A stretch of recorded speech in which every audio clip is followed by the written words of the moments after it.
Mike, thanks very much for coming in. We've got a relevant quote from you. Government has chosen evolution rather than revolution. Why do you say that? And what might revolution have looked like?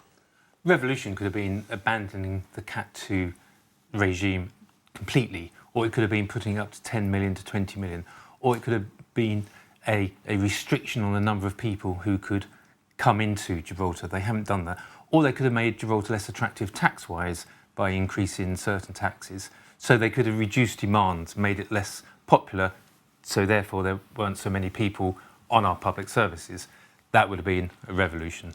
This is just, changing the entry price to a successful theatre show. The entry price has gone up, but we still think people will come here. But not raising it too much. That was key in your analysis. Personally, I don't think that's raised too much, because I think if you look at Cat 2s now, I suspect most have got 5 million, not 2 million. And again, compare us with Jersey, Malta, wherever you want to, Luxembourg. 5 million in that market, net assets, is not too high a threshold. So, you have said you see it as a positive change. If we can look at some of the other points you've raised, one is that Cat 2 regime will not be a shortcut to long-term residency. It's obviously this change has come as part of a package of announcements. What they clearly have done, which seems draconian to an extent, but they're looking after the public services for the local population, is as soon as you have stopped becoming Cat 2, you're out.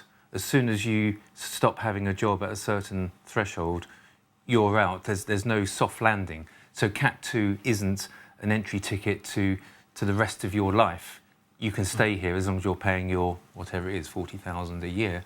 But once you drop off from Cat 2, you don't have the right to reside here. You've mentioned the tax there. Another point is that there doesn't seem to be any indication that the tax raised from Cat 2 individuals will increase despite that very strong demand for Gibraltar residency. So I was quite surprised at that, because, as I say, it's roughly 40,000, slightly depends, and I would have thought that would have gone up. But it's the budget round the corner, so perhaps there's another opportunity for the government to do that. I would imagine it will go up. I was just surprised it didn't happen today. You also raised the issue of housing, the eternal issue of housing in Gibraltar, at least in our generation, suspecting supply will struggle to keep up with the pace. That's just the same old story. So I think the constraint on the number of Cat 2s who come here is really the scarcity of land, the scarcity of the properties that they would like to live in. We're 2.5 square miles, so there's not going to be sufficient housing for people who want to come here. That's the natural constraint. And that will also, that's across the market. Generally speaking, over the long term, demand exceeds supply because of our lack of land. And talking about the other announcements in respect of the new minimum salary requirement, this is a new lower threshold. Under the updated residency rules, it seems the government might have taken on board your suggestion to allow companies the leeway of paying Bob Smith from Norwich less than the 37,500, as long as the company pays tax and social insurance for that amount. So that's the benefit of viewpoint, I suppose.